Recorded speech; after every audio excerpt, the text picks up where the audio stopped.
Hello and welcome to our freshly rebranded Beyond the Hub sessions, where we talk about everything from sales to marketing to your business as a whole. So today we're diving into a topic that's been quite highly requested, which is project management. So whether it's onboarding, marketing, or implementation, we all juggle projects every single day, big or small, regardless of our job roles. Most of us would love these projects to be smooth sailing, but that's not always the reality. And that's where today comes in. I'll be interviewing Rachel Hilsdon, a seasoned project manager, about how to make any project successful and deal with any hurdles on the way. I think we should start with communication. So everyone's aware of the importance of communication in a business and in a project, but what does that actually mean to you as a project manager? I think communication for me is pretty much the most important aspect of a project, and that's across the board. So internally with your own teams, with the clients, with third parties, it's to make sure everybody's got a clear and concise view of what needs to be done and when.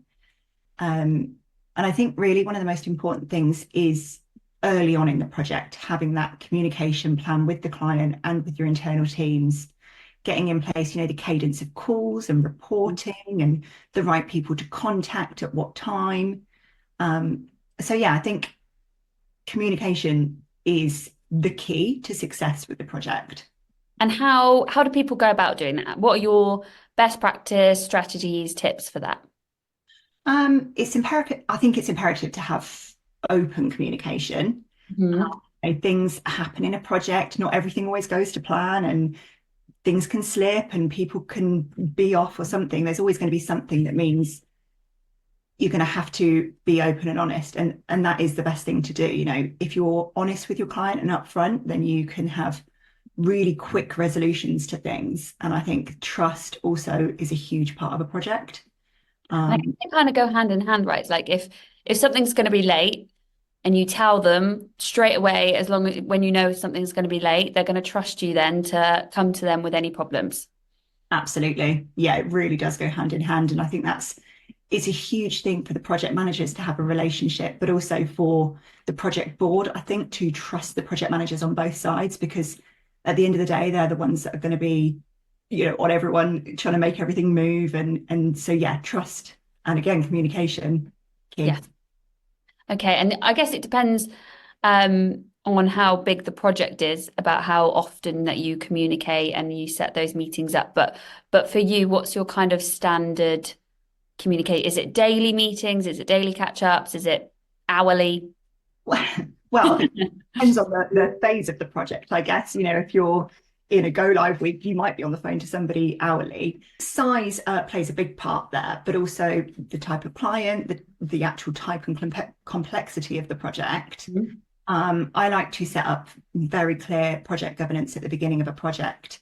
And I think for me, I like to have weekly PM checking calls, and that is just to align on actions, decisions, risks. And then I also like to have daily stand-ups with our internal teams. Yes.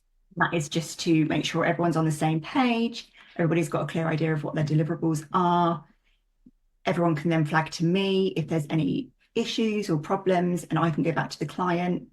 And then I think it's really important on larger scale projects to have a project board that you Hmm. have weekly, sorry, not weekly, a monthly check-in with, Yes. because a lot of the time, it's the project board that have the overall say in things and control of the budget. So it's really important that they are on board with everything and they're aware of everything, but And they it makes don't you need to feel, be. yes, they don't need to see the detail, right? They No. just need to feel a little bit included so they can see the overall scope of what's going on. And again, that comes back to trust as well. So if they're checking in once a month and they can see everything's moving smoothly, then they'll trust you to be able to continue with that project and wrap it up. Okay, However, and what happens if there's a communication conflict or communication hurdles? How do you process that? How do you get around that?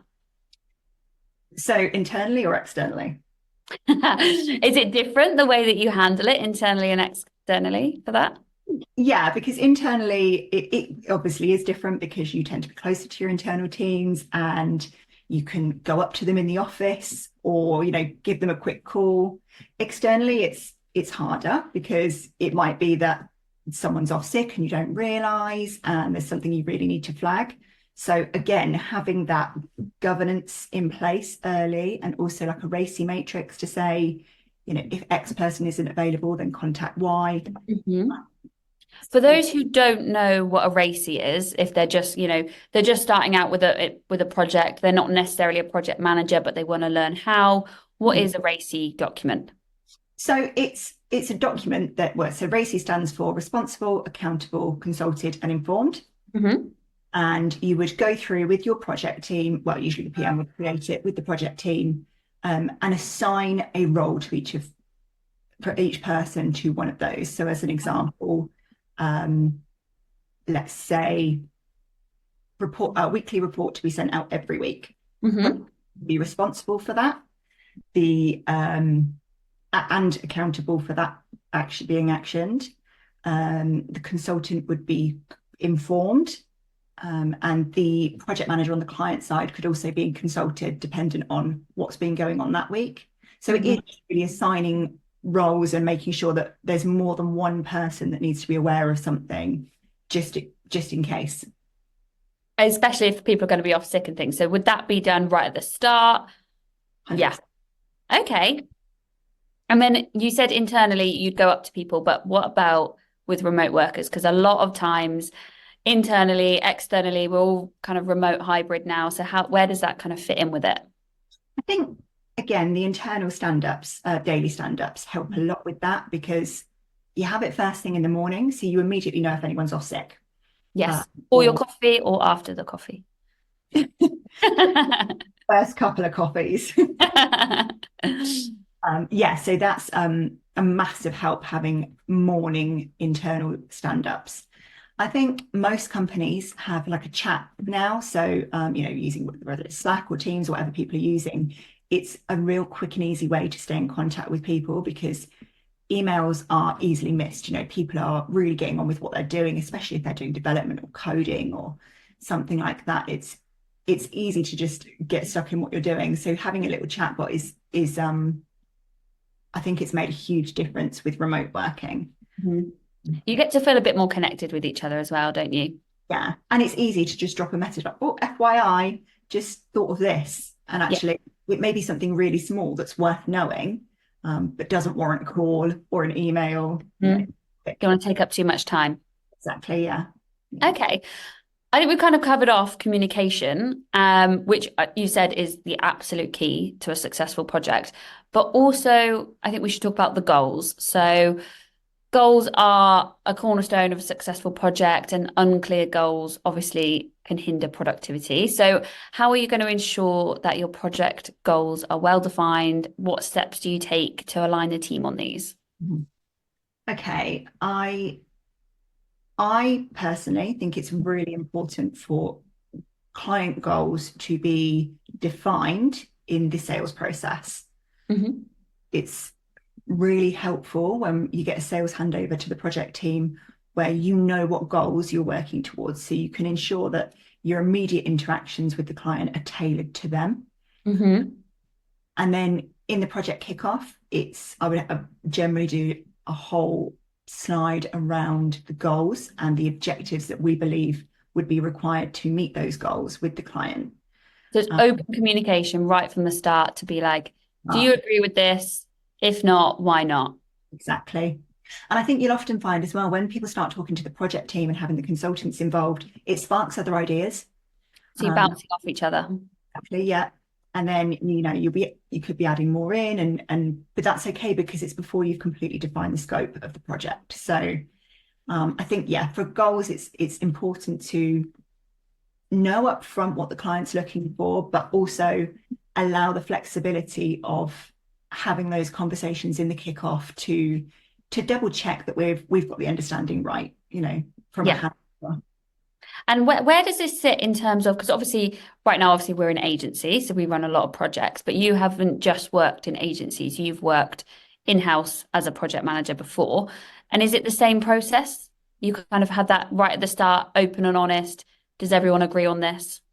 I think so, yeah. For me, I think it's I mean, there's no hiding. Sometimes projects can be really, really difficult. Hmm.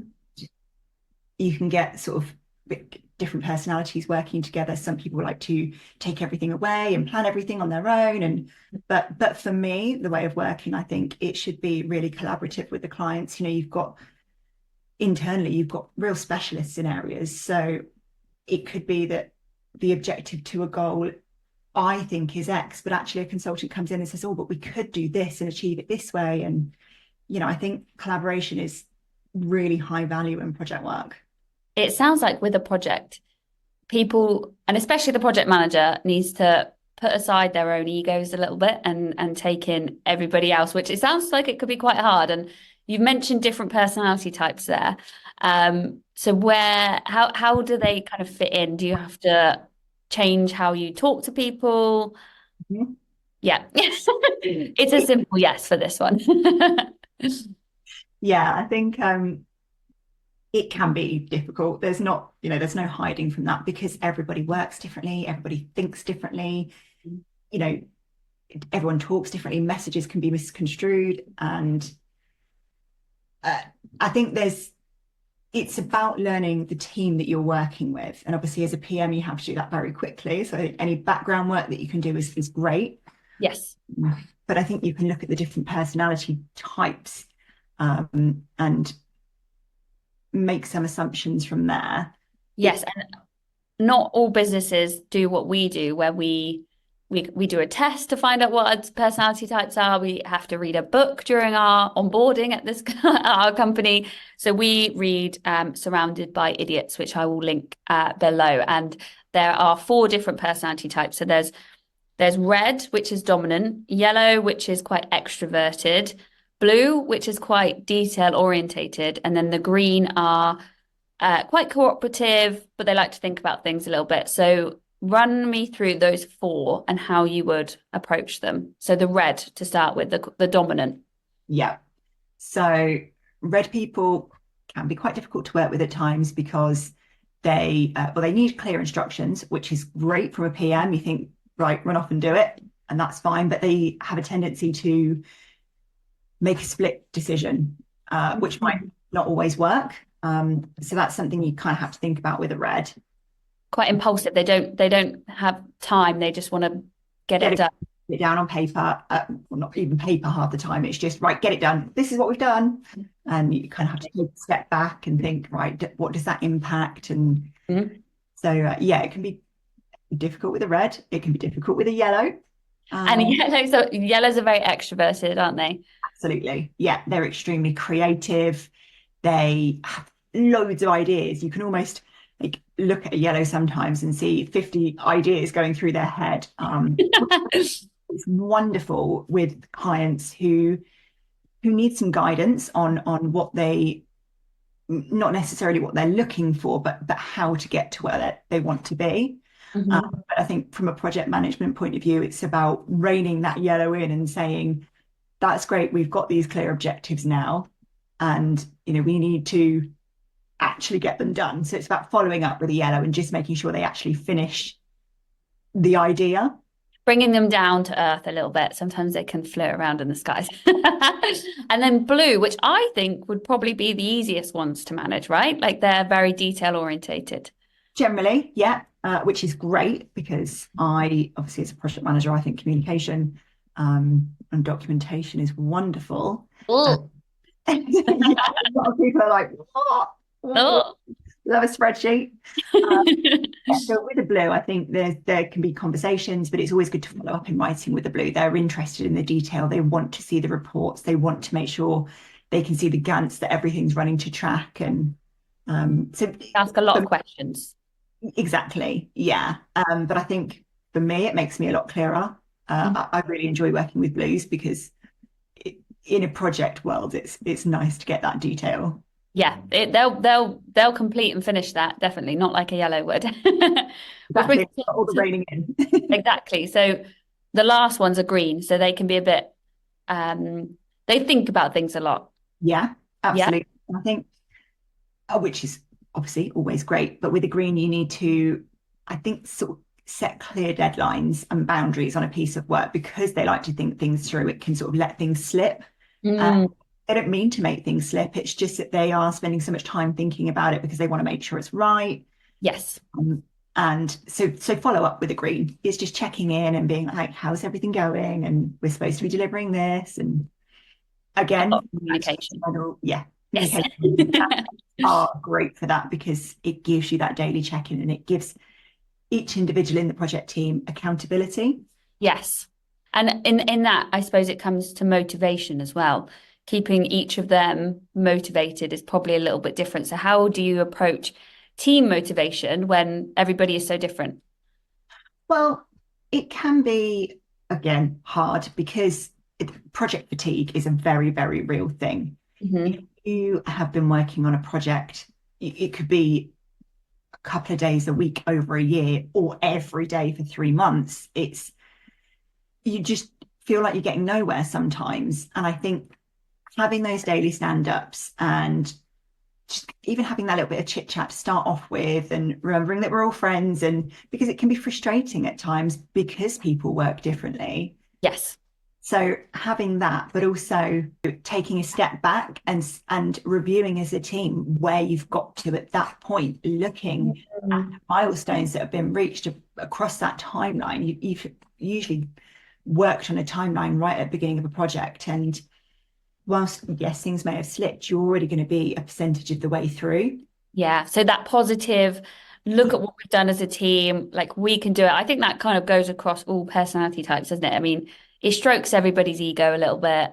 Yeah, and it's not always about praise for everybody, but I think recognizing the work that people have put in Yes. is, it's a motivator, because you can be proud of yourself.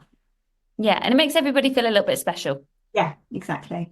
And you mentioned project slipping and things going on for quite a long time. So I imagine when you start a project, you try and anticipate any risk that's going to happen. So how do you approach risk management? So, I mean, there's always going to be risks in a project. You've got, the standard ones: sickness, holiday, third party involvement, contacts. So outlining those really early, and identifying the impact that it could have is really important. But I think, again, open communication with the customer. So Mhm. I use a RAID log in all of my projects. Again, for those who don't know what that is, because I didn't before I met you. So what what is a RAID doc? So RAID is risks, actions, issues, and decisions, or dependencies. Um, and I just do mine on an Excel spreadsheet most of the time, and it is just having a list of the risks, the impact that that could have on the project, and any mitigation, to help with that.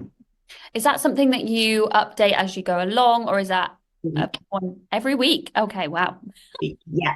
So that is something that I would look at with the client side PMs every week in our weekly call, Hmm.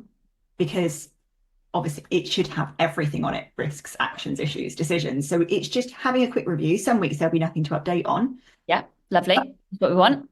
Make sure everybody's on the same page from all parties. Hmm. Because if you're not, the risk is something will be missed or something will slip. Yes. And what you've mentioned there, so you've mentioned the RAID doc, you've mentioned the RACI doc. We know you love a spreadsheet, but what other tools have you used and do you use for this? Um, I've been lucky to use quite a few different tools in my time. There's obviously Project, Jira, Tempo. At the moment in BQ, we use a mixture of ClickUp and HubSpot. We love that. Yeah. So um, I use it for a couple of things. So time management, capacity management, and resourcing for a project. You can also build really good Gantt out in ClickUp. Hmm.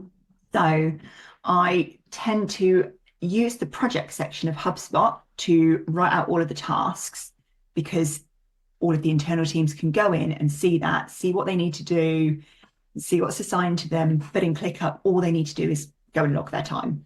Yes. So that's just how, as a project manager, I can do the burn downs for the client. I don't know what the burn down means, so please explain. Burn down, you could do a burn down on budget and time spent. So Okay. beginning of the project, someone would usually pay for an amount of days or hours, and we burn through that as we work through it. So let's say the consultant going to log 3 hours, that's 3 hours off of their 60-hour budget. Mm-hmm. It's just showing them how we're using the budget throughout the project life cycle. So again, it's that really upfront, clear communication. Yeah. And also helps with risk management, because if things have slipped and or something's taking longer than you expected, Mhm. or they've brought in a change request, that's going to up the amount of time you've used. So the Yes. risk is we may need more budget to complete the project. I think, They all oh, feed into each other. Sorry. no. I think people can get so bogged down with actually like getting a project finished that they don't necessarily think of, the commercials like that, or burn down or a raid or a racy. So I feel like all of those have been so helpful. But what would you say is what are your top tips for successful project management? Just to wrap everything up. For me, it's got to be coming back, communication and documentation. So even if that document is an email to the client every week just to check in and give an update, I think building trust and then knowing that they can have the confidence in you guys to, their PM, to keep everything moving, keep them in the loop, keep them informed, it is the key to its success. And obviously all the amazing consultants and developers that do all the work. Do you know, I love what you just said there about documentation can be an email. It doesn't need to be like a 20-page Word document with, 3,000 words on it. No, some people don't need that. It's good to have that in the background because, again, different types of people like to look at different things. I Yes, would want the 20-page documentation. You may want to know things have moved this week. exactly. I would like bullet points only. Yeah.